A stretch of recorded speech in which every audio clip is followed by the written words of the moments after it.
Shalom Bapak Ibu Saudara dimanapun Anda berada. Selamat hari Minggu, selamat pagi.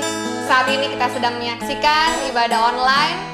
Kita percaya pastinya dimanapun kita berada, kita pasti memperoleh berkat dan sukacita dari Tuhan. Mari saat ini sama-sama kita bersatu dalam doa untuk membuka ibadah di pagi hari ini. Terima kasih ya Tuhan Yesus, di pagi hari ini ya Tuhan. Dimanapun kami berada, Engkau telah mengumpulkan kami ya Tuhan Yesus untuk sama-sama menyembah, memuliakan nama-Mu ya Tuhan. Kami percaya ya Tuhan, kami pastinya diberkati Tuhan. Kami pastinya memperoleh sukacita ya Bapa. Kami pastinya memperoleh kemenangan yang dari Tuhan ya Bapa.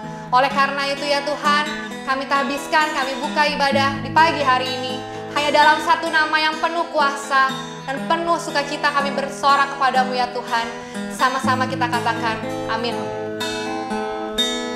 Kita percaya Tuhan memberikan kita kemenangan. Kita percaya Tuhan memberikan kita sukacita. Mari sama-sama kita nyanyikan lagu ini. Ku menyembah dalam kudus hadirat-Mu.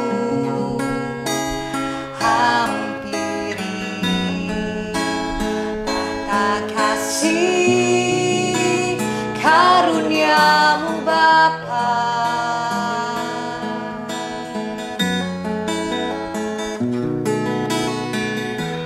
kekuatanku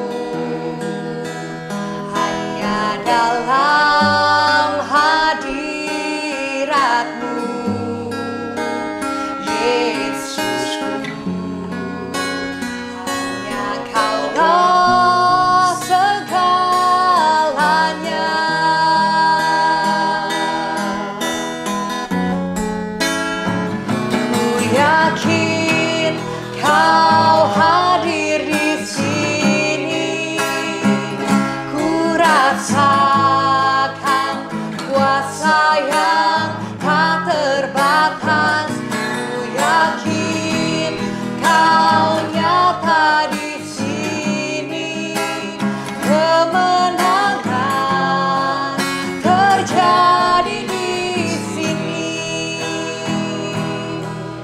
saudara-saudara dimanapun berada, kita sama-sama nyanyikan lagu ini. Ku menyembah dalam kudus hadirat-Mu.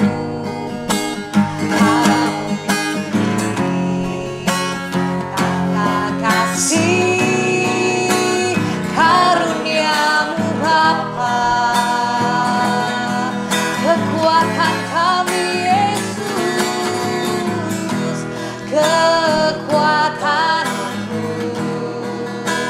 hanya dalam hadirat-Mu Yesusku, hanya Kaulah segalanya.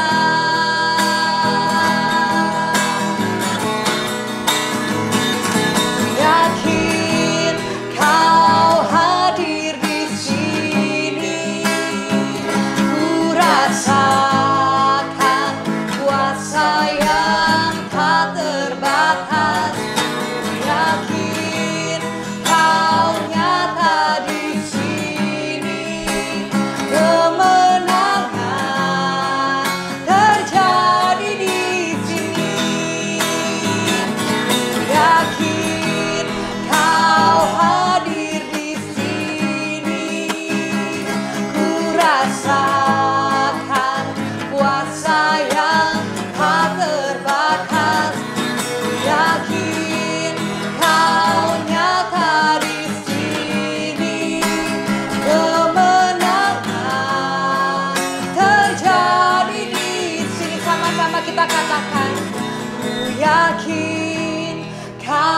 hadir di sini, ku rasakan kuasa yang tak terbatas.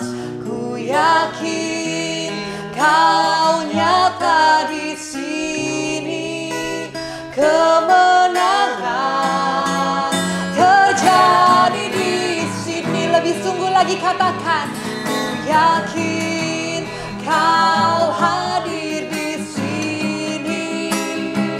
Ku rasakan kuasa yang tak terbatas. Kau nyata di sini. Kemenangan terjadi di sini. Segenap jiwaku memuji-Mu. Sungguh besar Kau Yesusku. Segenap hatiku menyembah-Mu. Kau besar, Kau besar. Sekali lagi sama-sama kita katakan. Segenap hatiku memuji-Mu. Sungguh besar Kau Yesusku. Segenap hatiku menyembah-Mu. Kau besar, Kau besar. Memang Kau besar ya Yesus. Kau besar, Kau besar.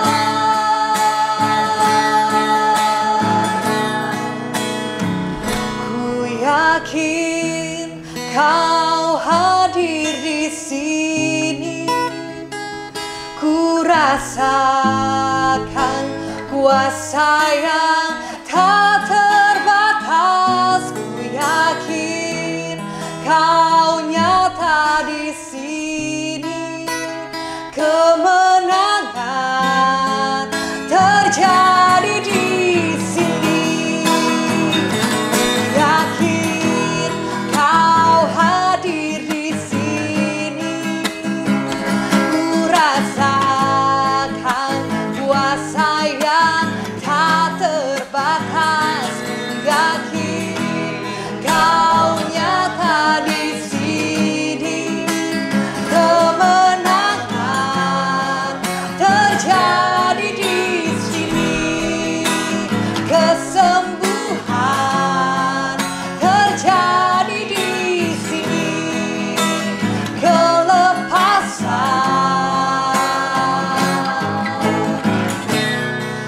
terjadi di sini.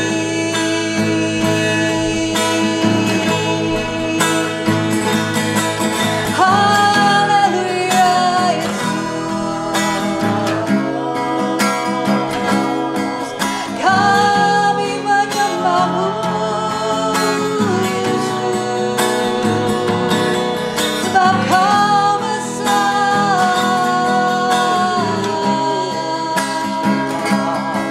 Sebab Kau mulia.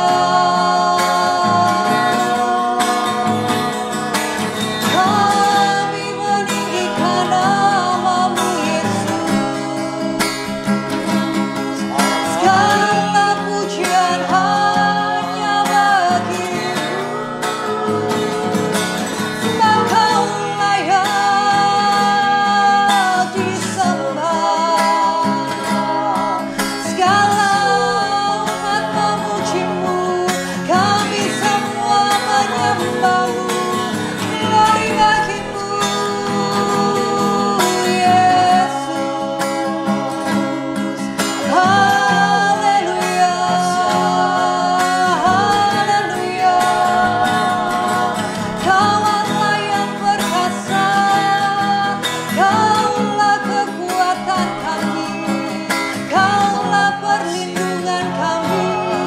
Kaulah segalanya Yesus. Terima kasih Tuhan. Terima kasih. Terima kasih Yesus. Sebab hanya Kau. Sebab hanya nama-Mu ya Bapa yang layak ditinggikan ya Tuhan. Yang layak disembah ya Bapa. Layak dipuji disembah.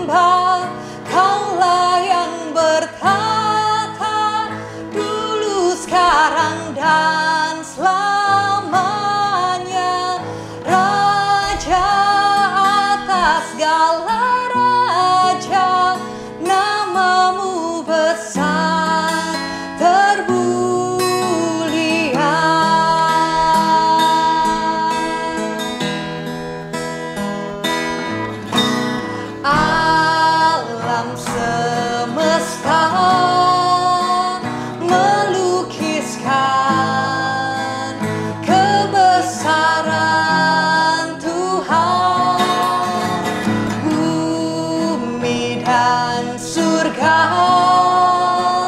menyanyikan kemuliaan nama-Mu.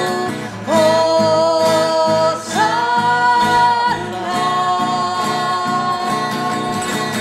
Hosana, layak dipuji disembah. Kaulah yang bertata dulu, sekarang, dan selamanya. Raja atas segala raja, nama-Mu besar termulia.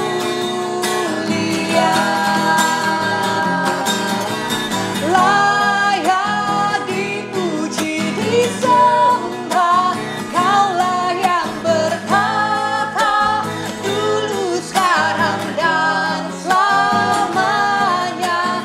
Raja atas segala raja, nama-Mu besar termulia.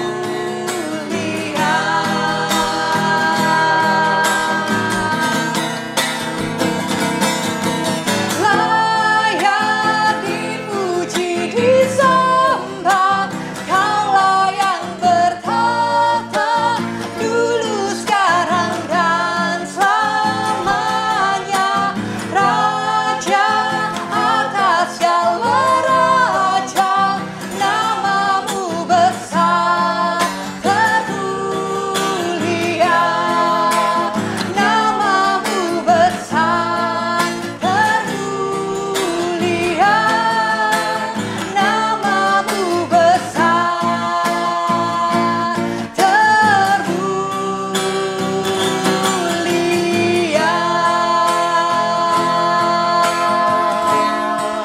Sebab hanya nama-Mu yang besar ya Tuhan, yang layak diagungkan, dimuliakan ya Tuhan. Kami mau selalu untuk bersorak, mau selalu untuk memuji, bersuka cita dalam nama Yesus. Nyanyi dan bersoraklah bagi Dia, pujian, hormat, kuasa bagi Raja. Gunung tunduk, laut bergelora, mendengar nama-Mu. Ku bersuka atas perbuatan-Mu, selamanya ku kasihi Engkau Tuhan. Tiada janji seperti yang ada padamu.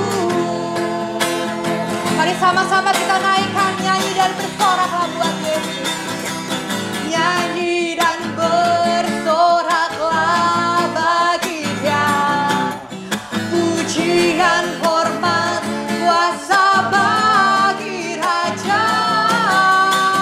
Gunung tunduk, laut bergelora, mendengar nama-Mu.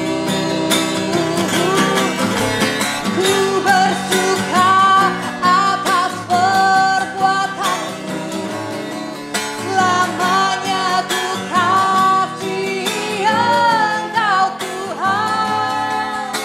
Tiada janji seperti yang ada padamu. Tiada janji seperti yang ada pada. Tiada janji seperti yang ada pada. Tiada janji seperti yang ada padamu.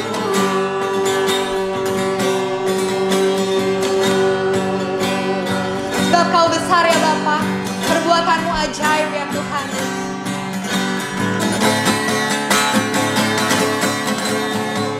Sebab Kau besar, perbuatan-Mu ajaib.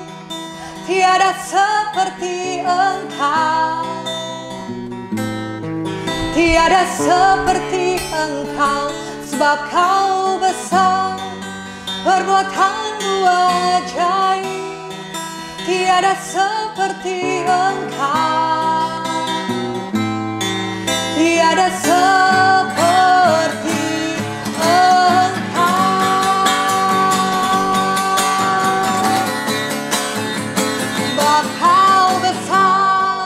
perbuatanmu ajaib. Tiada seperti Engkau,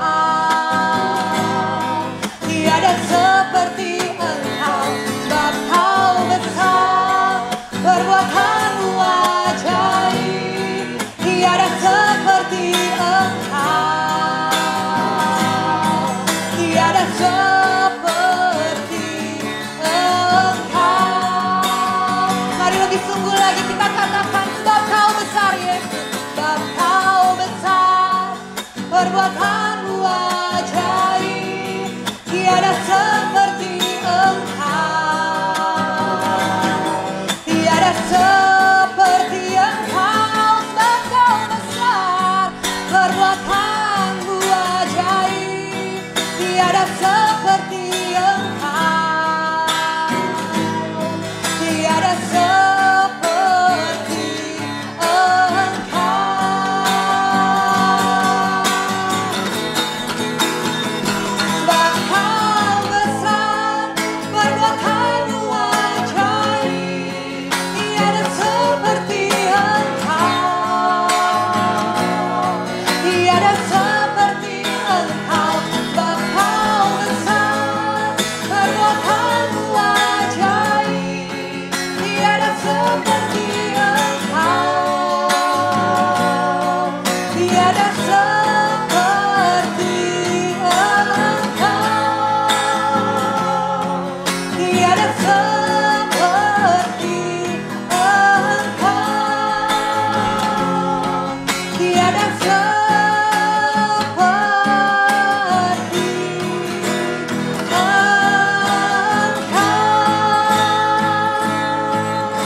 Baik, selamat pagi Bapak Ibu Saudara yang dikasihi Tuhan. Saya senang bisa menjumpai saudara kembali di pagi hari ini. Di hari Minggu, saya percaya bahwa kalau kita boleh ada di hari Minggu ini, itu semuanya karena kemurahan Tuhan tentunya. Well, di pagi hari ini izinkan saya untuk meneruskan himbauan daripada pemerintah, bahwa pemerintah menganjurkan Anda dan saya untuk tetap, yaitu kita ada di rumah saja. Saya berharap kita semua dapat bekerja sama dengan pemerintah untuk kita tetap ada di rumah kita masing-masing. Nah, lalu juga tetap jaga kesehatan kita, konsumsi makanan yang baik dan bergizi tentunya, olahraga yang cukup, istirahat juga yang cukup. Dan bila mana memang keperluan mendesak, saudara harus keluar rumah untuk membeli kebutuhan-kebutuhan pokok, saya arahkan dan saya sarankan juga kepada saudara untuk jangan lupa untuk pakai ini, yaitu pakai masker. Jadi pakailah masker karena pemerintah memberikan himbauan dan arahan aturan bahwa setiap kita yang keluar rumah, kita harus menggunakan masker ini. Bekerja sama dengan pemerintah, kita ingin memutus rantai dari virus COVID-19 ini. Saya percaya bahwa situasi ini hanya sementara saja, bukan untuk selama-lamanya. Dan kita semua akan keluar dari situasi ini dan kita akan menjadi orang-orang yang jauh lebih daripada awal sebelum kita mengalami situasi ini. Artinya kualitas Anda dan saya akan mengalami peningkatan dan kita akan mengalami kemajuan yang luar biasa. Baik, di pagi hari ini, yaitu kita akan masuk terlebih dahulu sebelum kita masuk di dalam firman Tuhan, kita akan masuk dalam sakramen tubuh dan darah Tuhan Yesus. Kita telah bersama-sama diberkati di dalam pujian dan penyembahan. Saya berdoa, saudara ada di rumah, saudara dalam kondisi baik-baik saja, tanpa kekurangan apapun, dan senantiasa hadirat Tuhan, yaitu hadir dimanapun saudara berada, di rumah Anda masing-masing. Mari kita akan bersatu dengan sakramen tubuh dan darah Tuhan Yesus. Saya bacakan dulu firman Tuhan buat setiap kita. Dalam Yohanes pada pasal yang ke-14, pada ayat yang ke-13, dikatakan begini, "Dan apa juga yang kamu minta dalam namaku, aku akan melakukannya, supaya Bapa dipermuliakan di dalam anak. Artinya, saudara yang kasih Tuhan, pada saat kita berseru di dalam nama Yesus, itu nama yang berkuasa, itu nama yang powerful, dan tidak ada kuasa apapun di bawah kolong langit ini yang bisa bertahan atas nama kuasa nama Yesus. Dan pagi hari ini kita akan bersatu dengan tubuh dan darah Tuhan Yesus. Itu kita mengingat kembali apa yang Tuhan sudah janjikan buat kita. Ayat ini memberikan peneguhan buat kita. Kalau dia berjanji, maka janjinya iya dan amin. Kalau dia sudah mengatakan apa yang dia janjikan, maka janjinya itu pasti digenapi. Dan pagi hari ini kita mau mengimaninya, dan kita mau percaya bahwa mujizat Tuhan tetap menjadi bagian kehidupan Anda dan saya. Apapun situasi yang saat ini sedang kita hadapi, percayalah Tuhan ada bersama dengan kita, dan justru Dia ingin melakukan mujizatnya agar nama Tuhan dipermuliakan ketika kita percaya kepada apa yang Dia rancangkan bagi kehidupan kita. Mari kita satu dalam doa terlebih dahulu. Tuhan Yesus, sebentar kami akan bersatu dengan tubuh dan darah Tuhan Yesus. Kami percaya kuasa Tuhan, mujizat Tuhan terjadi. Lawatan Tuhan pasti dinyatakan setiap anak-anak Tuhan yang ada di rumah mereka masing-masing, dimanapun mereka berada saat ini. Aku berdoa dalam nama Tuhan Yesus.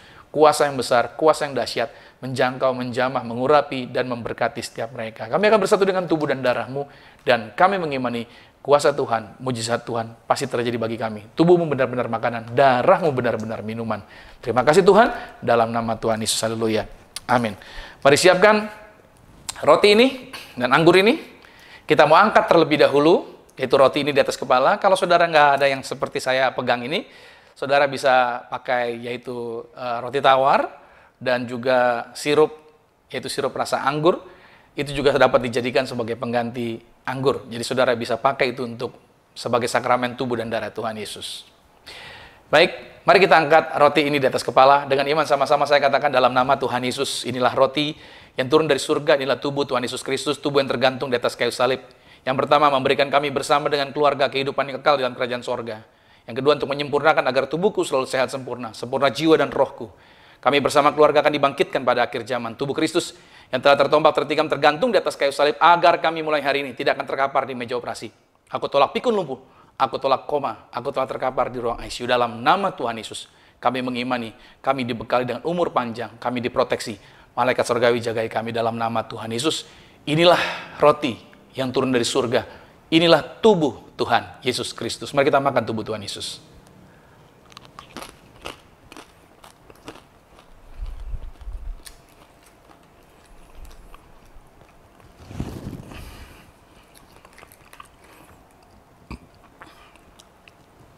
Kita mau angkat yaitu anggur ini.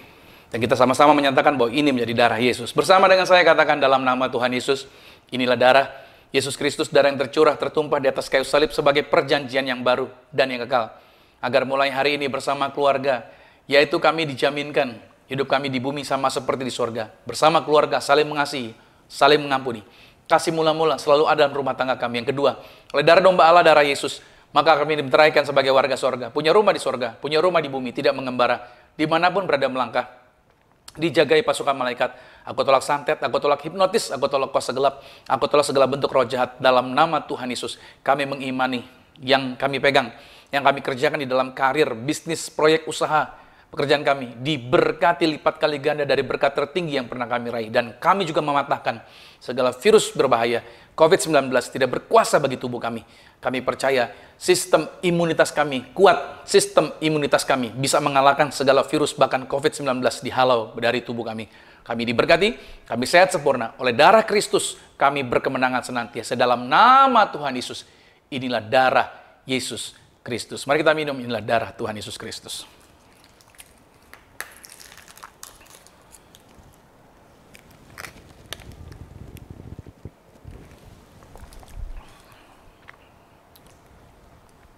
Saudara, Anda juga boleh ambil minyak urapan. Kita melepaskan perkataan kuasa, karena ini perintah Tuhan. Karena para murid pun diperintahkan Tuhan untuk mendoakan orang sakit, menyembuhkan orang sakit, mengusir setan-setan. Dengan sarana ini Tuhan perintahkan kepada para muridnya. Apapun situasi yang kita dengar, apapun keadaan-keadaan yang mencekam, bahkan berita-berita yang menakutkan, Tuhan tidak datang dengan kabar buruk, tapi Tuhan datang dengan kabar baik. Artinya Anda dan saya percayalah, kalau Tuhan yang telah memilih Anda dan saya hidup di bumi ini, maka Tuhan juga mempersiapkan Anda dan saya untuk bisa melewati segala tantangan apapun juga. Maka dengan sarana inilah Tuhan ingin membuktikan kuasa-Nya. Maka kita melatih diri kita untuk melepaskan perkataan-perkataan kuasa melalui sakramen-sakramen yang Tuhan sediakan. Ambil minyak zaitun saudara, sebagaimana Tuhan tunjukkan ketika langit dan bumi. Artinya ketika bumi maksud saya ditenggelamkan. Ketika bumi ditenggelamkan pada zaman Nuh. Dan kita dapat melihat bahwa apa yang terjadi. Bumi penuh dengan air. Semuanya dipenuhi. Tidak ada yang terlihat, hanya air. Tetapi begitu airnya mulai surut, Alkitab menuliskan bahwa ketika burung merpati dilepas, ketika dia kembali kepada Nuh, membawa setangkai daun zaitun segar, Alkitab memberi petunjuk bahwa air yang membuat kematian di seluruh bumi. Artinya peristiwa membuat seluruh makhluk hidup mati. Tapi kita dapat melihat, Alkitab memberi petunjuk bahwa zaitun tetap hidup. Tuhan memberikan petunjuk buat Anda dan saya, bahwa ketika Tuhan memerintahkan kita untuk berdoa dengan menggunakan sarana ini, minyak zaitun, kuasa Tuhan dinyatakan, lawatan Tuhan dicurahkan. Maka saya percaya dan saya yakin, dengan sarana ini, kuasa Tuhan dinyatakan. Tujuannya untuk apa? Tujuannya agar membawa orang kepada kehidupan kekal, untuk orang melihat bahwa Yesus Kristus adalah Tuhan, Raja di atas segala raja, dan dialah yang akan membawa kita kepada kehidupan yang kekal. Mari angkat minyaknya di atas kepala dengan iman, katakan, dalam nama Tuhan Yesus, inilah minyak urapan, setiap tetesnya punya kuasa mengusir setan, setiap olesnya punya kuasa menyembuhkan penyakit. Silakan mulai hari ini pasukan malaikat hadir, jagai setiap kami, proteksi rumah kami, pagari setiap kami. Segala bentuk roh jahat, kuasa iblis setan, bahkan tulah santet, guna-guna, bahkan roh kematian, tulah kematian, tidak bisa masuk rumah kami, tidak bisa mengganggu kami, tidak bisa mengganggu keluarga kami. Kami hancurkan, hai engkau iblis setan, Lucifer, kuasa gelap, aku lumpuhkan dalam nama Tuhan Yesus. Tidak berkuasa, bahkan sakit penyakit virus COVID-19 tidak berkuasa dalam nama Tuhan Yesus. Inilah minyak urapan. Bapak Ibu Saudara boleh teteskan, taruh di tangan. Saudara boleh urapi keluarga Anda. Anda boleh pegang mereka satu persatu. Urapi mereka. Berdoa Anda melepaskan kata-kata kuasa, bahwa setiap keluarga yang bersama dengan Anda, semuanya aman terlindungi, semuanya aman terproteksi. Bahkan berdoa buat usaha Anda, berdoa buat karir Anda. Apa yang Anda pegang kerjakan dibuat berhasil oleh Tuhan. Tuhan memberikan kemampuan buat kita. Kita mengerjakan apa yang Tuhan perintahkan untuk kita kerjakan. Dan selebihnya daripada itu, kuasa Tuhan yang akan membuat berhasil segala sesuatunya. Dan Tuhan menyatakan mujizat bagi setiap kita. Jangan ragu, jangan takut. Tuhan Yesus ada di pihak kita. Kalau Dia di pihak kita, siapa dapat menjadi lawan kita? Kita akan keluar lebih daripada pemenang. Haleluya. Baik, kita akan masuk dalam firman Tuhan. Kita mau siapkan hati kita. Mari kita doa sekali lagi untuk firman Tuhan ini. Tuhan Yesus, terima kasih untuk kesempatan ini. Di pagi hari ini Tuhan, kami akan yaitu merenungkan firman Tuhan. Berbicara bagi setiap kami Tuhan, karena kami percaya firman-Mu adalah kebenaran. Satu-satunya kebenaran yang memberikan kami. Apa yang keluar dari mulut bibir lidahnya Tuhan, tidak akan pernah kembali sia-sia. Tetapi akan mengerjakan segala sesuatunya dan pastinya berhasil. Terima kasih Bapak, kami mau siapkan hati kami, sambut firman Tuhan dalam nama Bapa dan Roh Kudus, dalam nama Tuhan Yesus Kristus, haleluya. Amin. Baik, selamat pagi, selamat hari Minggu, dan saya senang menjumpai saudara di lokasi manapun saat ini saudara berada, di rumah Anda masing-masing. Mungkin kita berbeda kota, mungkin kita berbeda wilayah, mungkin kita juga berbeda benua atau negara, tapi dimanapun Anda berada, saya tetap memberikan salam kepada saudara. Saya berdoa agar saudara tetap dalam keadaan baik-baik saja. Saya berdoa pasukan malaikat selalu ada bersama dengan saudara. Perlindungan Tuhan juga ada bersama dengan saudara. Dan yang terutama hati saudara tetap bergembira. Karena firman Tuhan berkata hati yang gembira adalah obat yang manjur. Jadi saya berdoa agar hatimu tetap bergirang. Hatimu tetap bersorak-sorai. Yang membuat kita bisa bergirang bersorak-sorai karena ada Tuhan yang menyertai, ada Tuhan yang bersama-sama dengan kita. Baik, di pagi hari ini saya akan bawakan firman Tuhan, yaitu dengan judul ini. Kalau saudara bawa atau siapkan alat tulis, Anda boleh tulis, Anda boleh catat. Judul yang saya bawakan adalah With Great Power Comes Great Responsibility. With great power comes great responsibility. Artinya, di dalam kekuatan atau di dalam sebuah kuasa yang Tuhan percayakan, di dalamnya juga ada tanggung jawab yang besar. Saya yakin dan percaya bahwa ketika Tuhan memilih Anda dan saya, kita dipilih dengan satu bagian pekerjaan yang harus kita lakukan, ada hal yang ingin Tuhan nyatakan melalui hidup kita. Oleh karena itu tentunya Anda dan saya diciptakan Tuhan dengan kemampuan-kemampuan yang heran, kualitas-kualitas yang hebat, dan kemampuan-kemampuan yang luar biasa. Anda dan saya diciptakan Tuhan bukan menjadi orang-orang yang tidak berdaya, tetapi kita diciptakan Tuhan dengan kekuatan yang luar biasa. Percayalah saudara, justru dalam masa-masa seperti hari ini yang sedang kita hadapi, justru ini masanya kita akan diperlihatkan oleh Tuhan. Kekuatan yang selama ini mungkin tidak pernah tereksplor, ini waktunya untuk terpancar dan untuk muncul ke permukaan. Saya mau ajak saudara untuk kita buka firman Tuhan di dalam surat Paulus kepada jemaat di Roma. Mari kita buka Roma pada pasal 15. Di layar monitor saudara juga ditampilkan ayat ini. Roma 15 pada ayat yang pertama sampai dengan ayat yang ketiga. Mari saya bacakan. Kita yang kuat wajib menanggung kelemahan orang yang tidak kuat, dan jangan kita mencari kesenangan kita sendiri.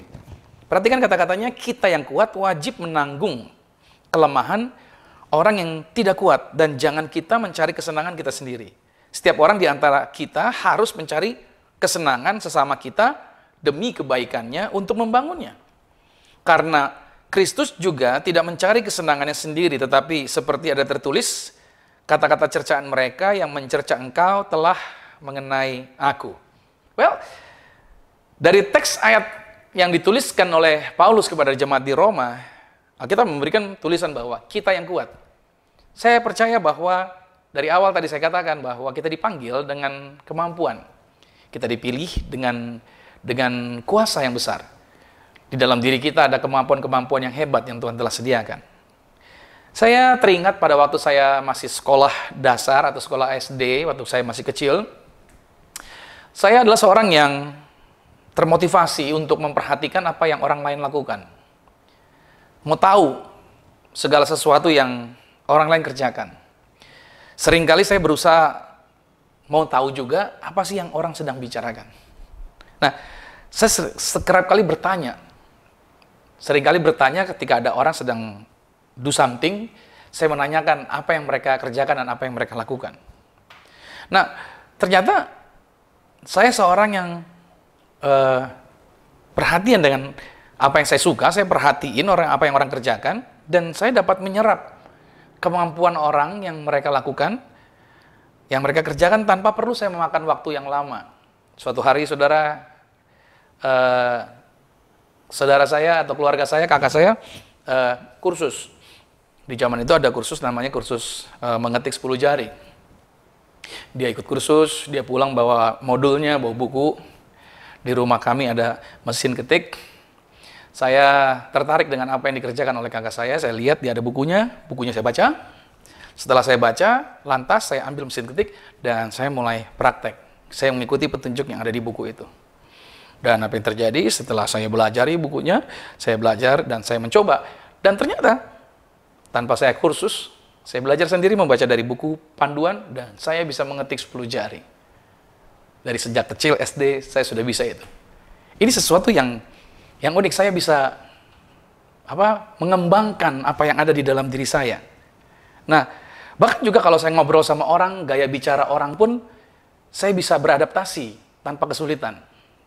Misalkan ada orang dengan logat-logat tertentu, saya bisa menyerapnya, saya coba mempelajarinya, dan saya bisa punya kemampuan untuk memiliki logat yang mirip dengan orang tersebut. Nah, lalu juga ketika saya berolahraga, olahraga juga suatu hal yang saya sukai. Pada waktu itu, ketika kami ada latihan di jam 3 sore, itu di tempat latihan tidak jauh dari rumah kami, nah saya suka nonton sebelum pergi latihan, di stasiun televisi swasta, salah satunya itu ada siaran NBA. Nah, saya nonton dulu NBA, kalau nggak salah di jam 2 sore. Nah, saya nonton dulu selama 1 jam, saya lihat bagaimana para pemain NBA itu, cara mereka, teknik mereka, dan saya perhatikan caranya mereka, dan luar biasa cara mereka bermain basket. Dan setelah itu, pada waktu latihan, saya mempraktekkan apa yang tadi saya nonton secara visual tadi, itu saya aplikasikan di dalam latihan. Dan luar biasa, saudara. Saya bisa mempraktekkan setidaknya hampir mirip dengan apa yang pemain-pemain NBA itu lakukan. Artinya tekniknya saya bisa ikuti. Nah, jadi saya bisa mengeksplor kemampuan-kemampuan itu di dalam diri saya. Artinya, ada kemampuan-kemampuan yang hebat di dalam diri kita sebenarnya kadangkala kita nggak menyadari akan hal itu. Nah, lalu di bidang bernyanyi juga misalkan. Saya cuma melihat bagaimana para penyanyi bernyanyi. Saya melihat dan saya membayangkan saya pengen jadi penyanyi seperti mereka. Ada pemimpin pujian yang memimpin pujian. Saya bilang, saya bisa seperti orang itu. Saya cukup dengerin cara dia memimpin pujian, cara flowing seperti apa, dan akhirnya saya bisa. Jadi apa yang saya suka, saya cukup lihat saja, dan saya mempercayai itu, lalu saya mengembangkan dan saya bisa. Dan tidak stop sampai di situ. Dalam perkembangan selanjutnya, Tuhan bawa saya kembali sampai hari ini, saudara. Dibawa oleh Tuhan adalah apa? Dalam pelayanan-pelayanan menjadi pembicara yang saya nggak pernah berpikir sebelumnya. Dan sekarang saya berada di sebuah posisi, yaitu menjadi gembala untuk menggembalakan jemaat Tuhan. Dan ini nggak pernah terpikirkan sebelumnya, tapi saudara kasih Tuhan, pada waktu kita dipercayakan, ini yang saya dapat pelajari, dipercayakan satu bagian yang lebih besar lagi, yang lebih besar lagi. Ternyata semakin kita dipercayakan bagian yang lebih besar, ternyata semakin dituntut tanggung jawab yang lebih besar. Oleh sebab itu ketika menjadi gembala seperti hari ini, itu tidak mudah, tidak gampang. Bahkan di tengah situasi seperti hari ini, di saat gereja, tidak ada ibadah di dalam gedung. Semua orang harus ibadah di rumah. Maka sebagai gembala yang harus dilakukan, saya harus berjuang untuk mempersiapkan konten-konten khotbah. Saya harus menyiapkan sesuai dengan urutan-urutan kita di sepanjang tahun 2020 ini. Kami harus menyusun dan selalu konsisten. Dan saya harus menjagai kebutuhan-kebutuhan umat yang saya layani. Keperluan mereka, kebutuhan mereka. Oleh karena itu tanggung jawabnya tidak mudah. Tanggung jawabnya lebih besar lagi. Itu tadi yang saya katakan, bahwa ketika kita dipercayakan kuasa yang besar, itu menuntut tanggung jawab yang besar. Artinya, kalau kita ditanyakan kepada semua orang, apakah mereka pengen menjadi orang yang berbeda dan pengen memiliki kedudukan yang tinggi, bila mana kita tanya sama orang, tentunya saya percaya semua orang pengen menjadi besar, pengen menjadi hebat, pengen menjadi orang-orang yang berbeda. Oke, tetapi tahukah bahwa ketika kita dipercayakan bagian yang besar, di saat itu juga kita harus sadari bahwa kita juga dituntut tanggung jawab yang besar. Ada sebuah slogan yang mengatakan begini, semakin tinggi sebuah pohon, semakin besar anginnya.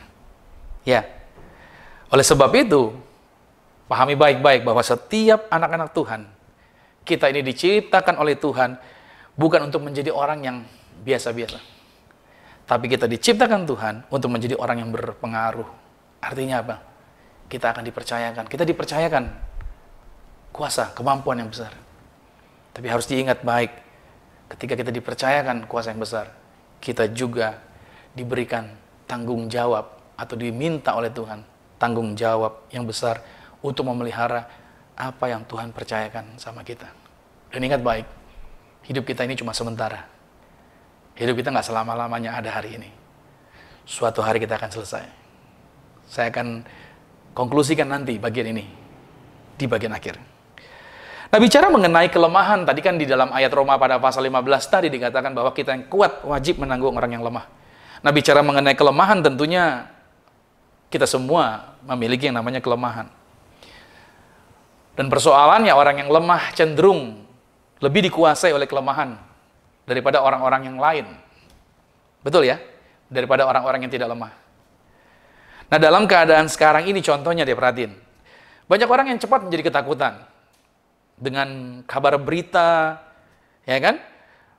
Mereka gampang gelisah dengar berita penambahan jumlah yang terdampak virus, lokasi ini yang sudah disebut dengan zona merah, dan aturan-aturan ini dan itu membuat langsung mudah cemas dan gampang gelisah seperti itu. Nah, pertanyaan kenapa orang sedemikian takutnya?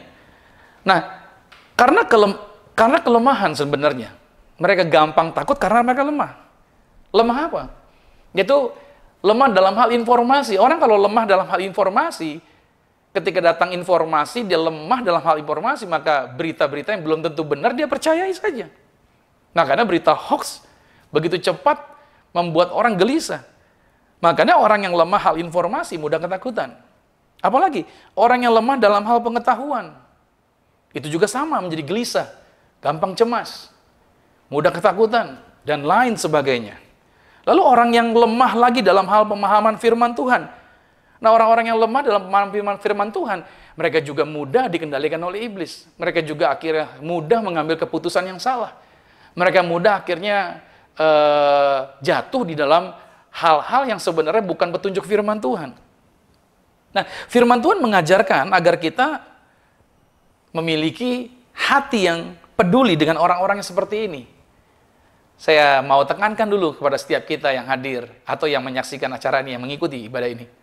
Saya mau tekankan dulu kepada setiap kita. Ingat ini dulu. Anda dan saya dipanggil Tuhan bukan untuk menjadi orang yang lemah. Katakan kepada diri kita, saya dipanggil Tuhan dengan kekuatan yang besar. Karena Tuhan berkata, roh yang ada di dalam diri kita lebih besar daripada roh yang ada di dalam dunia ini. Yakinkan dulu diri kita. Oke? Karena jangan berharap orang lain yang menguatkan Anda. Anda yang harus menguatkan diri Anda dengan berkata, kekuatan Tuhan ada bersama dengan saya. Amin. Nah, kalau kita percaya sekarang bahwa kekuatan Tuhan ada bersama dengan kita, berarti kita punya tugas nih saudara. Bukan cuma tugas saya, tetapi menjadi bagian setiap kita orang yang percaya pada Tuhan Yesus. Yaitu, kita punya tugas, punya hati yang peduli dengan orang-orang yang lemah. Ya, ada banyak orang-orang yang lemah di sekitar kita. Nah, kita perlu sabar dan kita perlu memberikan dorongan semangat kepada orang-orang tersebut. Kita perlu memiliki belas kasih sebagai kekuatan landasan orang percaya untuk membantu orang-orang yang lemah. Siapa sih orang-orang yang lemah? Orang-orang yang udah kita kasih tahu jalan Tuhan, udah kita tuntun. Berkali-kali saya jumpai orang-orang yang seperti ini. Akhirnya mereka kejeblos lagi dalam area yang sama. Nanti hidupnya sudah mulai berantakan, rusak. Kita tolongin, kita tuntun lagi, kita bimbing lagi, kita kasih tahu, iya. Begitu suasananya aman-aman, akhirnya meleset lagi. Tapi itulah sebenarnya yang Tuhan inginkan sebagai anak-anak Tuhan, termasuk bagian saya berkata buat diri saya bahwa saya harus menyadari bahwa kekuatan Tuhan berlimpah dalam hidup saya. Jadi, artinya saya melakukan ini bukan karena terpaksa. Saya berkhotbah di tengah-tengah situasi seperti ini, saya harus mempersiapkan materi dan segala macam dengan persiapan yang matang bersama dengan teman-teman. Saya beritahu, ini bukan karena terpaksa, dan ini bukan karena saya, ini melelahkan sekali. No. Tapi saya melakukan dengan sukacita. Kenapa? Karena saya tahu kekuatan Tuhan ada berlimpah bersama dengan saya. Itulah sebabnya Tuhan mengingatkan setiap Anda dan saya. Tuhan mengingatkan saya khususnya. Untuk apa? Kasih tahu orang. Ingatin lagi dia.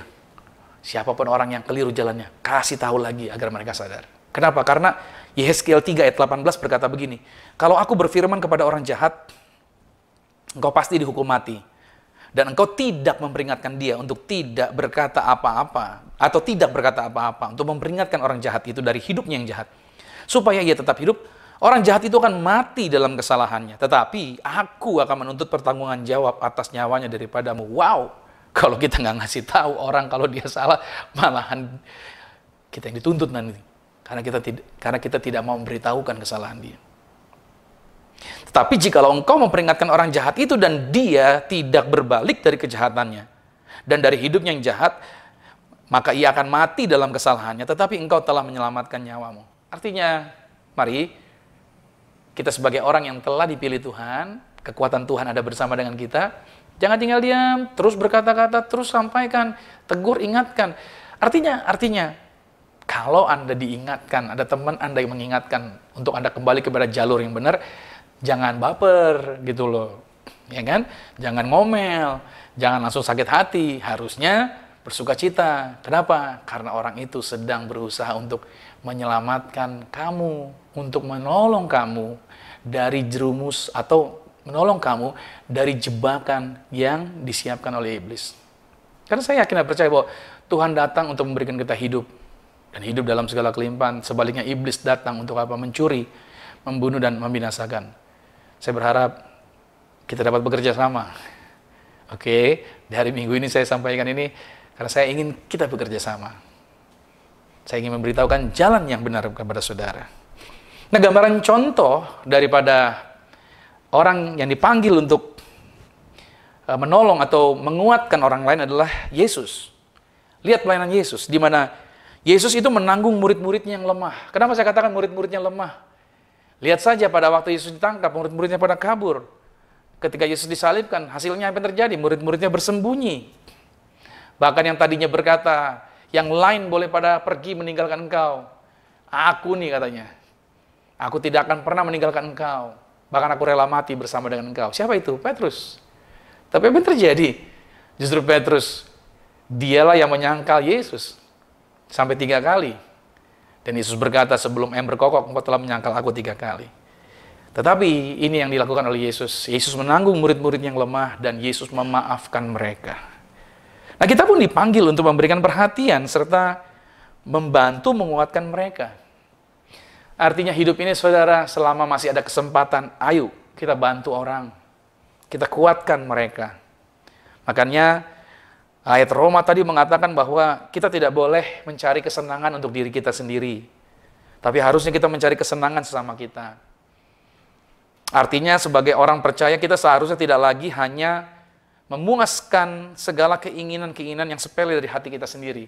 Harusnya kita jangan hanya mementingkan untuk hal-hal kepuasan diri kita sendiri. Orang Kristen harusnya mencari kesenangan sesamanya. Itu yang harus dilakukan orang Kristen.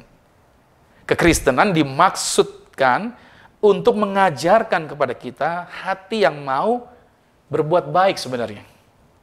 Dan menyenangkan orang lain. Bersedia melakukannya sebaik mungkin dengan kesadaran hati nurani apa yang kita patut lakukan. Sebagaimana kita tidak boleh mencari kesenangan untuk diri kita sendiri dalam menggunakan kemerdekaan yang Tuhan telah berikan melalui pengorbanannya di atas kayu salib, demikian pula kita seharusnya tidak mencari kesenangan untuk diri kita sendiri. Melainkan demi kemuliaan Tuhan dan demi kebaikan bagi orang lain, kita harusnya mencarinya untuk kesenangan bagi orang lain, tujuannya untuk membangun orang-orang lain di dalam kebaikan. Saya teringat bahwa pada waktu saya belum memiliki kendaraan, saya pernah berpikir begini, kalau saya punya mobil, saya senang nih, saya bisa jalan-jalan bersama dengan keluarga saya, kemana saja, keluar kota dan segala macam dulu pada waktu saya belum punya mobil. Saya pikir bisa kemana dan suka-suka dan segala macam. Kalau saya punya penghasilan, saya mau beli ini, itu, segala macam. Tapi saudara yang kasih Tuhan, begitu saya memiliki kendaraan mobil, justru kendaraan yang saya miliki, malahan saya tidak pakai seperti yang saya mau di awal. Ingin jalan-jalan kemanapun juga. Tapi malahan kendaraan yang saya beli, yang saya dapatkan, yang Tuhan percayakan, malah akhirnya saya gunakan ya lebih banyak untuk pelayanan. Artinya, prioritas dari berkat yang saya terima justru didorong, dimotivasi, artinya didorong untuk yaitu melayani Tuhan terlebih dahulu. Itu yang paling utama dilakukan. Artinya bukan untuk kesenangan pribadi saya. Ya semua orang pengen dirinya disenangkan ya. Tapi di dalam pergerakan kedewasaan rohani, kita akan didorong oleh Tuhan bahwa kepuasan kita sebenarnya bukan pada waktu kita menyenangkan diri kita. Tapi kepuasan yang sesungguhnya adalah bahwa pada waktu kita bisa menjadi berkat bagi orang-orang di sekitar kita. Kristen itu sendiri adalah sebuah komunitas yang digambarkan seperti kumpulan domba. Di mana domba itu tidak pernah sendiri-sendiri, domba itu bersama-sama. Kekristenan itu tujuannya dikumpulkan Tuhan untuk saling menghibur, saling menguatkan, serta saling menolong satu dengan yang lainnya. Apalagi dalam masa-masa sekarang ini, saudara, seharusnya kita menjadi kumpulan yang saling menyenangkan, yang saling menolong. Bukannya malah saya jumpai orang-orang Kristen malahan di masa seperti ini, harusnya kita jangan saling berselisih paham. Bukan saling menghalangi, bukan saling menentang, bukan lagi saling mencari kesalahan dan kelemahan orang lain. Seharusnya bukan itu, melainkan kita mencari kesenangan sesama demi kebaikan, terutama untuk kebaikan jiwanya. Catat dan garis bawahi, kesenangan apa sih yang dibicarakan di sini oleh Paulus? Apakah kesenangan-kesenangan agar saya bisa menyenangkan semua orang? Ada sebuah istilah yang mengatakan kita nggak bisa menyenangkan semua orang. Dan pada akhirnya ada orang Kristen memakai istilah itu dengan berkata, kalau saya tidak bisa menyenangkan orang, ya udah dong, ini memang saya nggak bisa menyenangkan semua orang. Betul ya. Tapi seringkali bagian slogan itu dipakai bahwa kalau ada orang yang akhirnya terluka sama saya, ya udah. Kalau ada orang akhirnya tidak senang dengan apa yang lakukan, ya udah, saya kan nggak bisa menyenangkan semua orang, kan gitu ya. Tapi harusnya bukan itu yang menjadi standarnya sebenarnya. Standarnya bukan itu. Standarnya adalah firman Tuhan. Standar firman Tuhan mengatakan bahwa menyenangkan orang lain itu bukan berarti kita sedang melayani kehendak-kehendak mereka yang fasik. Kita tidak sedang berkompromi dengan dosa mereka dan menghibur dengan cara-cara yang dosa, cara-cara yang nggak sesuai firman. Enggak. Menyenangkan orang lain bukan berarti kita memaklumi sikap serta tindakan-tindakan yang menyimpang. Bukan itu.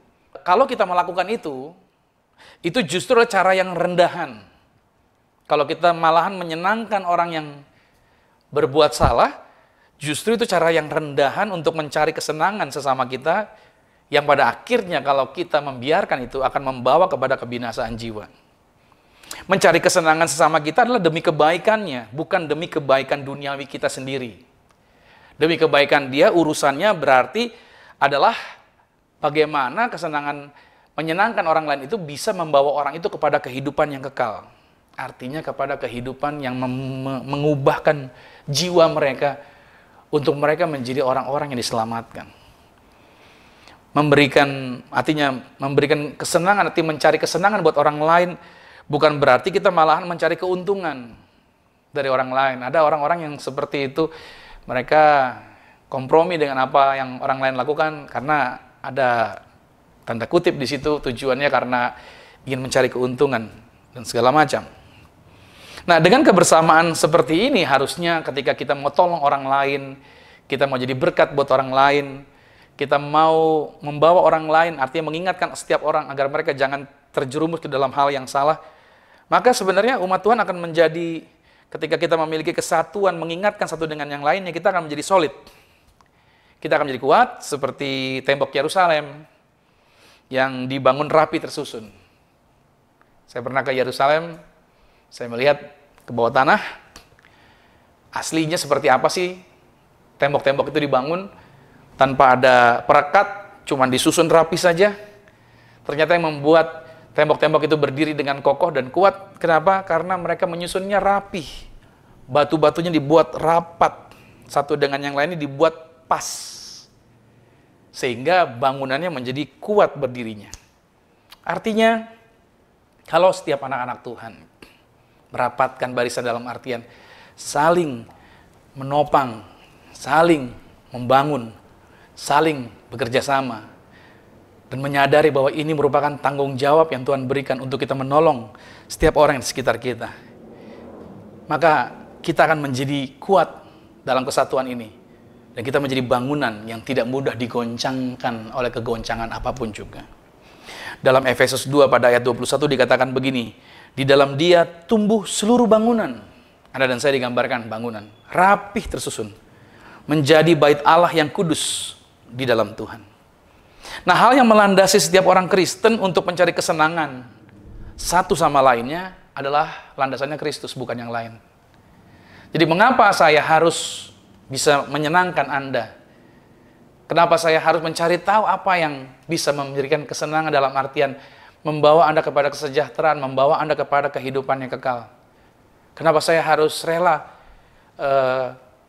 kuras energi dan memberikan perhatian untuk hal-hal seperti ini? Tujuannya karena Yesus sudah melakukan itu.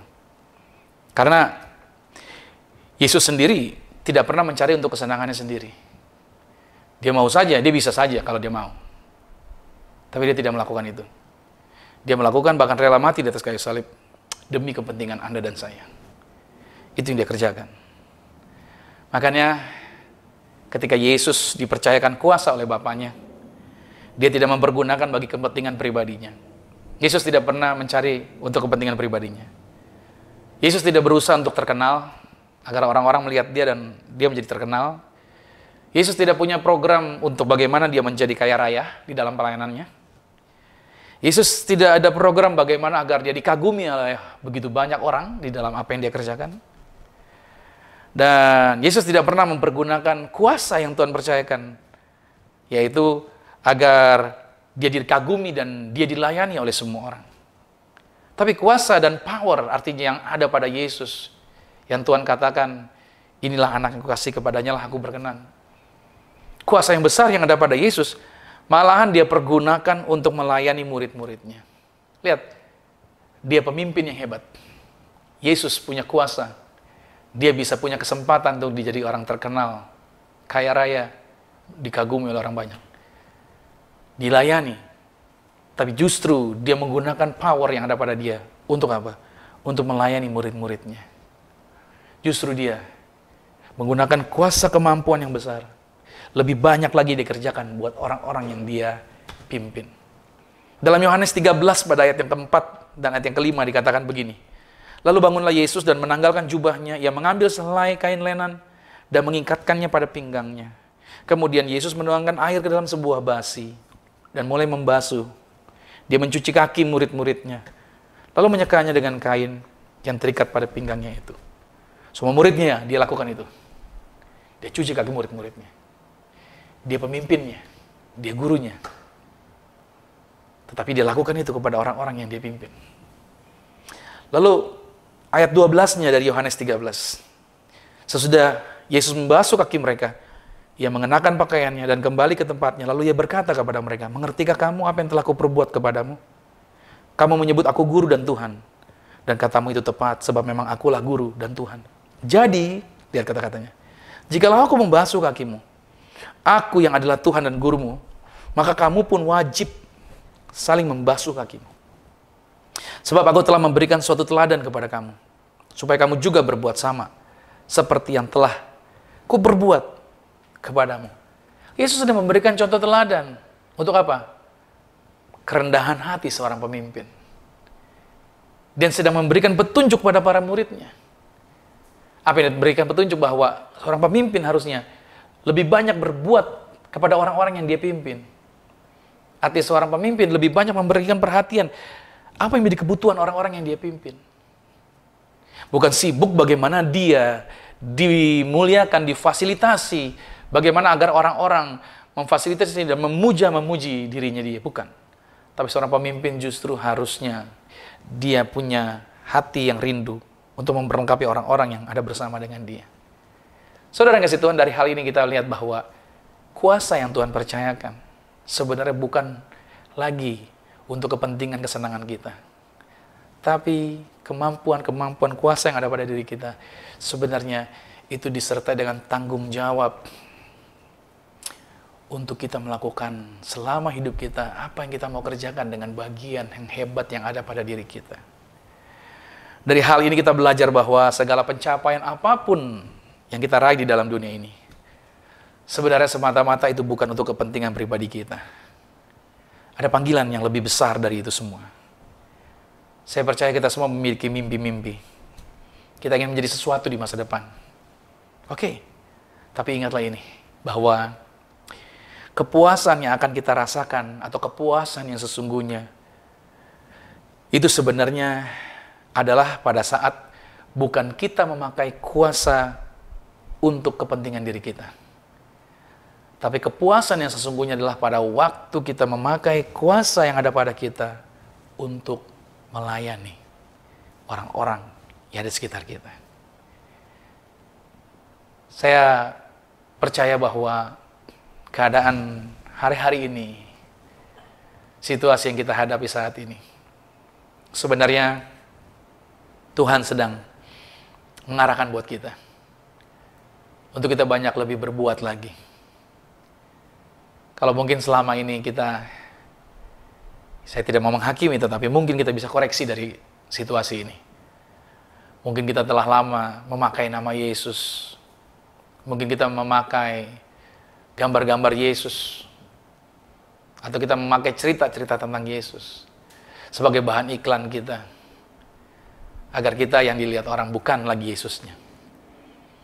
Tapi ketika hari ini, saudara yang dikasihi Tuhan, gereja, pintu-pintunya tertutup. Tidak ada lagi orang di dalam gereja. Tidak ada lagi pujian penyembahan di dalam gereja. Tidak ada lagi musik-musik yang hingar-bingar, sound system yang luar biasa, penataan cahaya, atau pernak-pernik elektronik yang gilang gemilang di dalam suatu gedung ibadah. Tidak ada lagi yang namanya pemuji yang kualitas suara yang luar biasa. Mungkin kualitas suara emas dan lain sebagainya. Pemusik-pemusik yang handal dan segala macam. Pembicara-pembicara yang hebat. Pengkhotbah-pengkhotbah yang luar biasa. Yang mungkin dikejar orang yang mungkin orang pengen dekat dengan dia. Hai, sekarang semua orang jaga jarak. Even pendeta yang tadinya dikejar-kejar, saya percaya jemaat nggak mau ngejar dia lagi. Even dia mungkin kalau dekat jemaat, mungkin nggak mau dipegang. Sekarang nggak ada lagi yang mau ngejar. Semua orang di rumah kan.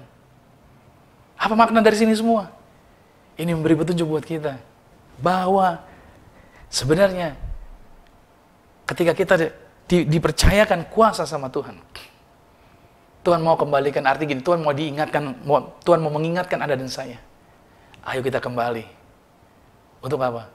Untuk bertanggung jawab bahwa kuasa yang Tuhan percayakan kita harus pakai untuk melayani orang, bukan untuk kepentingan pribadi kita.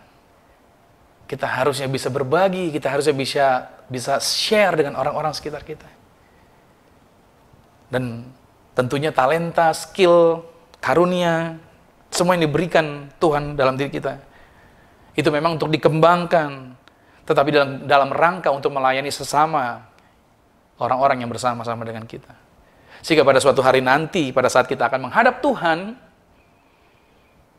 maka sudah tidak ada lagi yang tersisa, dan tidak ada lagi yang terpendam, yang belum tereksplor keluar.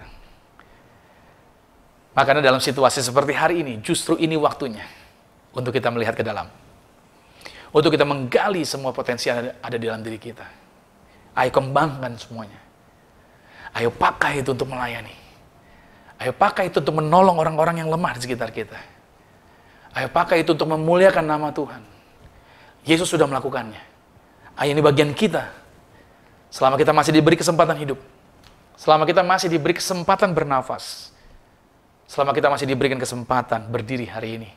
Selama kita diberikan kesempatan untuk bisa melihat dan berbicara.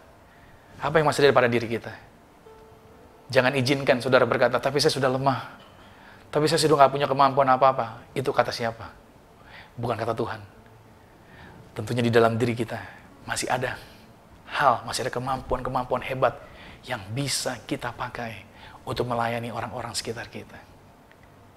Saudara bisa berdoa buat mereka. Anda bisa meluangkan tenaga. Anda bisa meluangkan perhatian. Apapun yang ada pada diri saudara. Kemampuan yang ada pada diri kita. Mari kita pergunakan. Untuk apa? Untuk melayani sesama kita. Karena ingat baik, kemampuan atau kuasa yang Tuhan percayakan buat kita, itu semuanya dipergunakan. Untuk apa?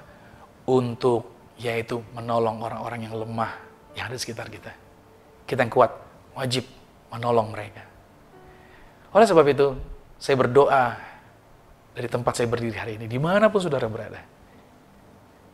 Lihat, kuasa yang Tuhan percayakan buat kita. Di dalam nama Yesus, pada waktu kita menyerukannya, saya percaya kuasa yang besar itu akan bergerak, bekerja, dan menjangkau setiap Anda dan saya. Doa saya, melalui siaran ini, melalui ibadah live streaming ini, hadirat Tuhan menjamah Anda. Menyadarkan setiap kita, bahwa kita dipanggil bukan buat kesenangan diri kita lagi. Tapi kita dipanggil, bagaimana kita bisa menjadi berkat bagi orang lain. Bagaimana bisa membawa orang-orang hidupnya untuk mengalami pemulihan. Selama orang itu masih ada nafasnya, ayo kita jadi berkat buat mereka. Ayo, ingat ini, di awal tadi sudah saya katakan. Di dalam diri Anda dan saya, ada kekuatan Tuhan yang besar. Sehingga pada waktu kita melakukannya, bukan karena terpaksa. Tapi kita melakukan ini semuanya, karena kita berbahagia dan bersuka cita. Saya melakukan bagian pelayanan ini bersama teman-teman saya. Kami melakukannya bukan karena terpaksa, tapi kami melakukannya karena kami berbahagia. Dan saya percaya, orang-orang yang berbahagia, dia sehat, dia selalu berkualitas kehidupannya. Dan dia tidak gampang ketakutan berhadapan dengan situasi apapun juga. Orang-orang yang berbahagia, mereka bisa kuat. Kenapa? Karena mereka punya landasan yang tepat untuk mereka berdiri. Orang-orang yang ketakutan, karena mereka tidak punya dasar yang tepat untuk berdiri. Tapi kalau sekarang saya dan saudara sadar bahwa di dalam diri kita ada kekuatan Tuhan, dan kita berdiri di situ, di dalam kekuatan Tuhan, goncangan apapun tidak akan pernah menyurutkan semangat Anda dan saya. Amin. Saudara bersuka cita, saya berdoa setiap kita tetap berbahagia dan bersuka cita di tengah situasi ini. Ingat baik, ini cuma sementara. Situasi ini kita akan lewati dan kita akan keluar lebih daripada memenang. Haleluya.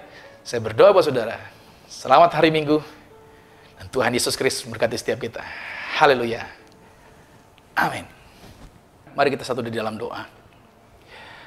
Bapa, dalam nama Tuhan Yesus, terima kasih buat firman Tuhan yang boleh kami terima di pagi hari ini. Kami percaya bukan perkara kebetulan kami menerima bagian ini, Tuhan. Kami percaya bahwa kekuatan Tuhan berlimpah atas hidup kami. Bahwa ada bagian di mana ketika kami dipercayakan kekuatan oleh Tuhan, untuk kami boleh menjadi berkat melayani orang-orang yang lemah di sekitar kami. Banyak orang-orang yang lemah, banyak orang-orang yang butuh dikuatkan. Tuhan Yesus, aku berdoa agar setiap kami yang menyaksikan acara ini, mereka menyadari ada kekuatan Tuhan yang besar dalam diri mereka. Maka pada hari ini Tuhan, kami melepaskan berkat-berkat ini. Dan bersama-sama dengan anak-anak Tuhan, kami bergandengan tangan di dalam doa kami.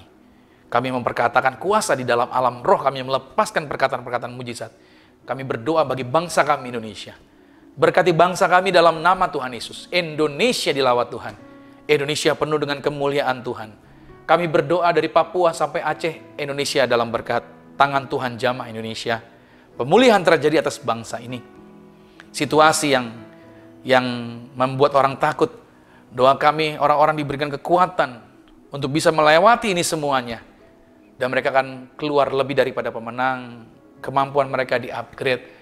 Aku berdoa kebiasaan mereka diubahkan. Melalui situasi ini mereka jauh lebih baik dari sebelumnya. Kami berdoa untuk kota-kota di mana kami berada.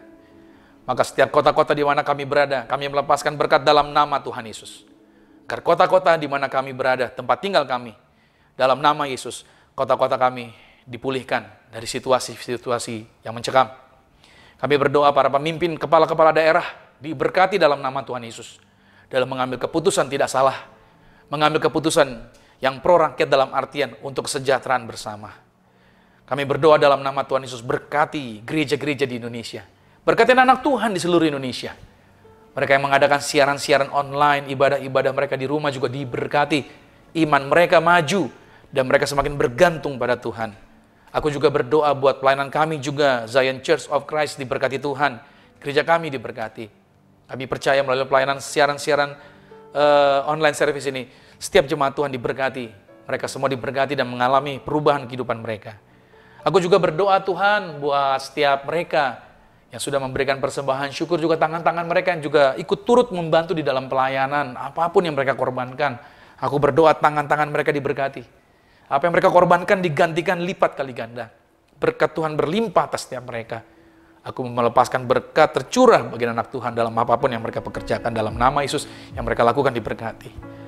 Kami juga berdoa untuk wabah virus corona ini, COVID-19 selesai. Doa kami dalam nama Tuhan Yesus.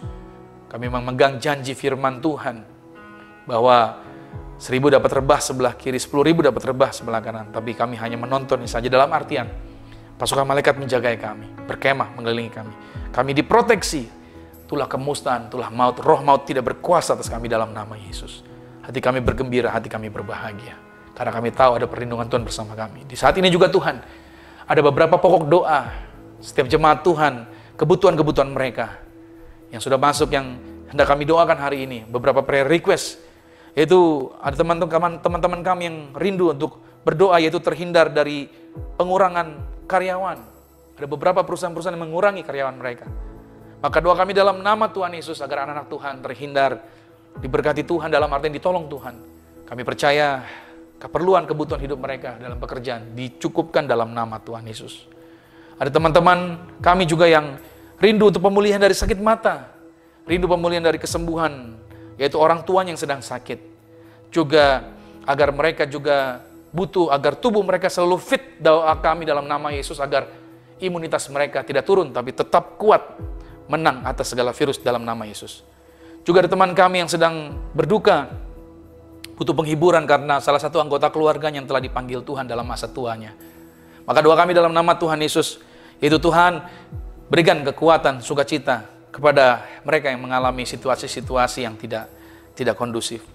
Dan di saat yang bersamaan juga kami mau mengucap syukur untuk beberapa kesaksian doa-doa yang sudah dijawab, yaitu diberkati dengan kehamilan yang baru yang selama ini merindukan anak. Sekarang di masa COVID-19 justru pasangan ini yaitu dipercayakan Tuhan, yaitu calon bayi dalam nama Tuhan Yesus.